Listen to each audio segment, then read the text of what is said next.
สวัสดีครับวันนี้มีเรื่องใหญ่ที่เพิ่งเกิดขึ้นสดร้อนๆเลยมาคุยกันหน่อยครับสวัสดีค่ะเรื่องอะไรเหรอคะปฏิบัติการกวาดลานวัดนะครับที่เมื่อเช้ามืดวันที่5สิงหาคมที่ผ่านมานี่เองตำรวจสอบสวนกลางเขานำกำลังเข้าตรวจคนวัดอ๋อได้ยินข่าวอยู่ค่ะเห็นว่าเข้าพร้อมกันหลายจุดมากใช่ครับพร้อมกันทั่วประเทศเลยกว่า200จุดโอ้โหถือว่าใหญ่มากๆครับค่ะแล้วเป้าหมายหลักของปฏิบัติการครั้งนี้คืออะไรคะเป้าหมายหลักเลยก็คือการจับกลุ่มคนที่มีหมายจับนะครับที่เอ่อหนีคดีมาแล้วก็มาบวชเป็นพระ อ๋อใช้ผ้าเหลืองเป็นที่กำบังว่างั้นเถอะนะคะมีข้อมูลไหมคะว่าเป้าหมายมีกี่คนหรือคดีประเภทไหนบ้างมีครับข้อมูลจากแหล่งข่าวบอกว่ามีรายชื่อเป้าหมายถึง181คนเลยทีเดียวโอ้โห181คนไม่น้อยเลยนะคะครับและคดีก็หลากหลายมากมีตั้งแต่แบบยักยอกทรัพย์เมาแล้วขับที่ดูเหมือนคดีทั่วไปค่ะไปจนถึงคดีที่ร้ายแรงขึ้นมาหน่อยอย่างฟอกเงินยาเสพติดแล้วก็ที่น่าจับตาสุดๆคือโยงใยกับองค์กรอาชญากรรมข้ามชาติด้วยครับอืมฟังดูน่ากังวลมากนะคะโดยเฉพาะเรื่ององค์กรอาชญากรรมข้ามชาติแล้วใน181คนนี้สถานะเขาเป็นยังไงคะยังเป็นพระอยู่ทั้งหมดหรือเปล่าคะอันนี้น่าสนใจครับคือใน181คนเนี่ยพบว่า154คนยังเป็นพระอยู่เลยณปัจจุบัน ค่ะแล้วที่สำคัญคือบางรูปมีตำแหน่งสูงถึงระดับเจ้าอาวาสวัดด้วยนะครับเป็นถึงเจ้าอาวาสเลยเหรอคะใช่ครับส่วนอีก27คนเคยบวชแต่ตอนนี้สึกไปแล้วการที่มีตำแหน่งถึงเจ้าอาวาสนี่ก็น่าคิดนะคะแสดงว่าอาจจะหลบหนีมาบวชนานพอสมควรจนได้รับความไว้วางใจนั่นสิครับมันก็ทำให้เกิดคำถามเรื่องการตรวจสอบประวัติก่อนบวชเหมือนกันนะครับว่ามีช่องโหว่ตรงไหนหรือเปล่าแล้วตอนนี้มีความคืบหน้าเรื่องการจับกลุ่มบ้างไหมครับเริ่มจับได้บ้างไหมยังมีรายงานความคืบหน้าแล้วค่ะสามารถจับกลุ่มผู้ต้องหารายสำคัญได้แล้ว1 ราย โอ้ใครครับชื่อนายสุรัตน์หรืออดีตพระสุรัตน์อายุ45ปีค่ะท่านเป็นพระลูกวัดอยู่ที่วัดหวานบุญจังหวัดปทุมธานี จับได้ที่ปทุมธานีแล้วจับได้ตอนไหนครับถูกจับกุมขณะกำลังออกบิณฑบาตเลยค่ะเมื่อช่วงเช้าที่ผ่านมานี้เอง โอ้โหจับตอนกำลังบิณฑบาตภาพคงดูไม่ดีเลยนะครับแล้วกระทบความรู้สึกชาวบ้านแน่ๆ ข้อหาของอดีตพระสุรัตน์นี่คืออะไรครับ เห็นว่าโยงกับองค์กรข้ามชาติ ใช่ค่ะข้อหาค่อนข้างหนักเลยคือร่วมกันมีส่วนร่วมในองค์กรอาชญากรรมข้ามชาติเพื่อฟอกเงินที่เกี่ยวกับการกระทำความผิดเกี่ยวกับยาเสพติด โห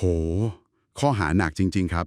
แล้วภูมิหลังของอดีตพระรูปนี้เป็นยังไง พอมีข้อมูลไหมครับ มีข้อมูลเบื้องต้นค่ะว่านายสุรัตน์หรืออดีตพระสุรัตน์เนี่ยเดิมทีเป็นบุคคลที่ไม่มีสถานะทางทะเบียนไม่มีสถานะทางทะเบียนหมายถึง ค่ะคล้ายๆกับกลุ่มชาติพันธุ์ทางภาคเหนืออาจจะยังไม่มีสัญชาติไทยหรือบัตรประชาชนไทยอะนะคะแล้วก็มาบวชเป็นพระที่วัดนี้บวชมานานแล้วด้วยค่ะกว่า10ปีบวชมา10ปีแล้วเป็นคนไม่มีสถานะทางทะเบียนอีก การตรวจสอบประวัติก่อนบวชก็คงยากน่าดู แล้วไปเกี่ยวพันกับเครือข่ายยาเสพติดข้ามชาติได้ยังไงครับเนี่ยหลักฐานคืออะไรครับใช่เรื่องเส้นทางการเงินหรือเปล่าจากการสืบสวนพบว่าบัญชีธนาคารของนายสุรัตน์ถูกใช้เป็นช่องทางรับโอนเงิน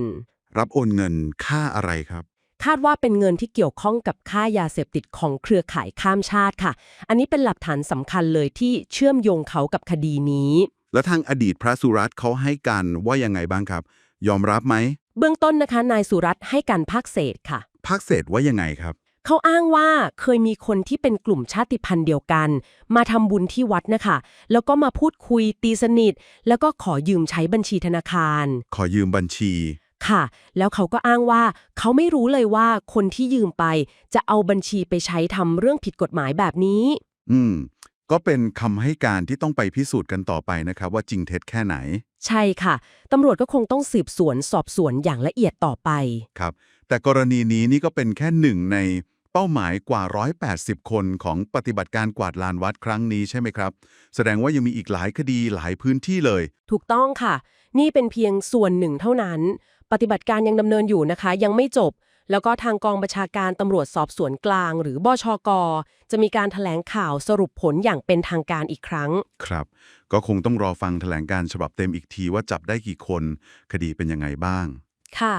เราคงจะได้เห็นภาพรวมที่ชัดเจนมากขึ้นทั้งจำนวนผู้ต้องหาแล้วก็รายละเอียดของแต่ละคดีครับก็นับว่าเป็นปฏิบัติการใหญ่จริงๆนะครับชวนให้คิดต่อเหมือนกันทิ้งท้ายกันไว้นิดนึงว่าปรากฏการณ์แบบนี้เนี่ย